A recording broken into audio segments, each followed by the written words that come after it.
ദൈവനാമത്തിന് മഹത്വം ഉണ്ടാകട്ടെ. പന്തളം അപ്പോസ്തോലിക് മിനിസ്ട്രി മീഡിയയുടെ ഡെയിലി മന്ന എന്ന പ്രോഗ്രാമിലേക്ക് ക്രിസ്തുയേശുവിൻ്റെ ധന്യനാമത്തിൽ ഏവർക്കും സ്നേഹവന്ദനം.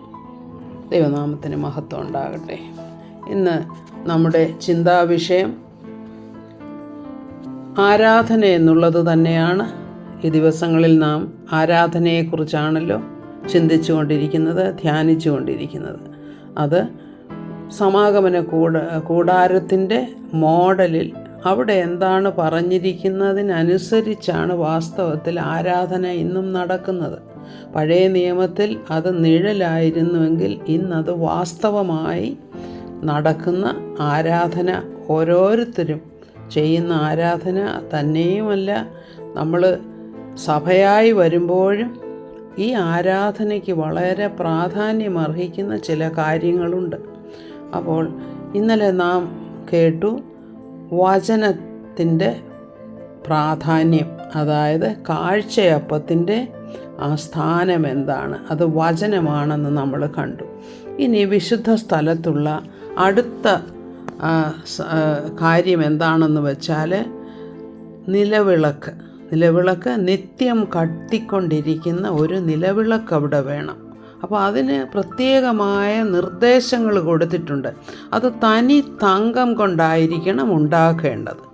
അപ്പോൾ ഈ തനി തങ്കമെന്ന് പറയുമ്പോൾ തന്നെ കർത്താവിൻ്റെ ഡിവിനിറ്റിയാണ് അത് കാണിക്കുന്നത്, ദൈവീകത്വത്തെയാണ് അത് കാണിക്കുന്നത്. ഈ മെയിനായിട്ട് സെൻറ്ററിൽ ഒരു വിളക്ക്, അതിൻ്റെ രണ്ട് വശത്തുമായിട്ട് ആ ഒരു ശാഖ, അതായത് രണ്ട് വശത്തും 3 വിളക്കുകൾ വെച്ചുള്ള ശാഖകളുമുണ്ട്. അതിന് മെനോറ എന്ന് ഇംഗ്ലീഷിൽ പറയും. അപ്പോൾ ഇത് കത്തിക്കുന്നത് എന്ത് വെച്ചാണെന്ന് വെച്ചാൽ, നിരന്തരം കത്തിക്കൊണ്ടിരിക്കേണ്ടതിന് ഇസ്രായേൽ മക്കൾ ഇടിച്ചെടുത്ത തെളിവുള്ള ഒലിവെണ്ണ കൊണ്ടുവരണം. അതാണ് ഇതിൽ ഒഴിക്കുന്നത്. അപ്പോൾ ഈ എണ്ണയിലാണ് ഈ തിരികൾ കത്തുന്നത്. അപ്പോൾ 7 തിരികൾ കത്തുന്നുണ്ട്. അപ്പോൾ ഈ 7 തിരികളെന്ന് പറയുന്നത് ലോകത്തിൻ്റെ വെളിച്ചമായ ക്രിസ്തുവാണ്, ക്രിസ്തുവിനെ പ്രതിനിധീകരിക്കുന്നതാണ്. ഇന്ന് നമ്മൾ ആരാധനയിൽ വിളക്കൊന്നും കത്തിക്കാറില്ല.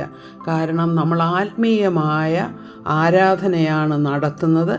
ഇത് വാസ്തവമായിട്ടുള്ള ഭൗതികമായിട്ടുള്ള കാര്യങ്ങളൊന്നും ഇവിടെ ആവശ്യമില്ല. കാരണം കർത്താവിനെ ആത്മാവിലും സത്യത്തിലുമാണ് നാം ആരാധിക്കുന്നത്.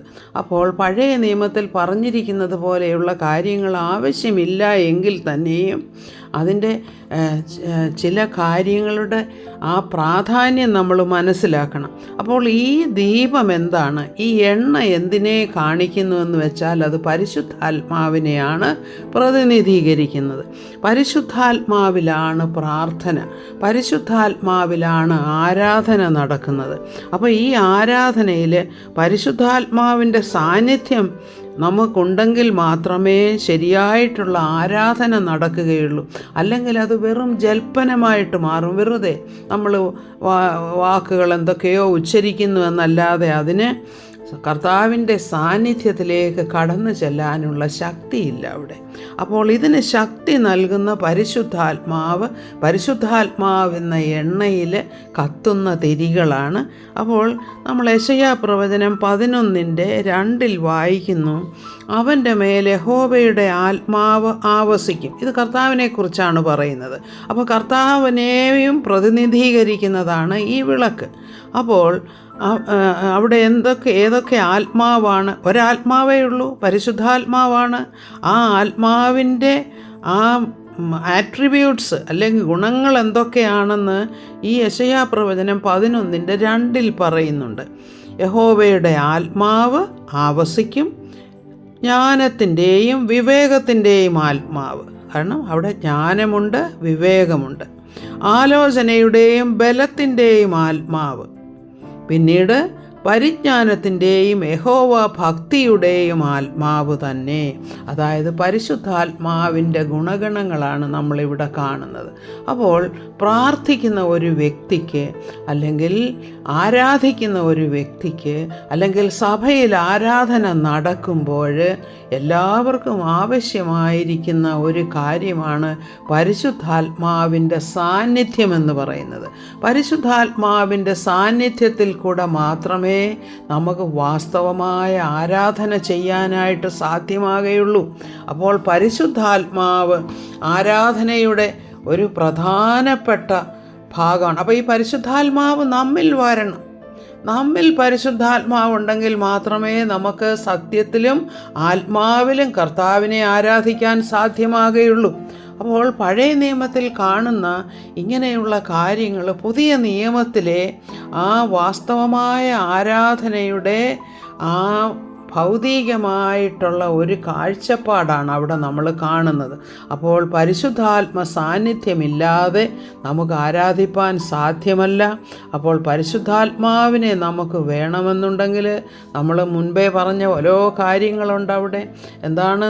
നമ്മളെ തന്നെ ശുദ്ധീകരിക്കണം, വചനം വേണം, നമ്മൾ പൂർണ്ണമായ സമർപ്പണം വേണം.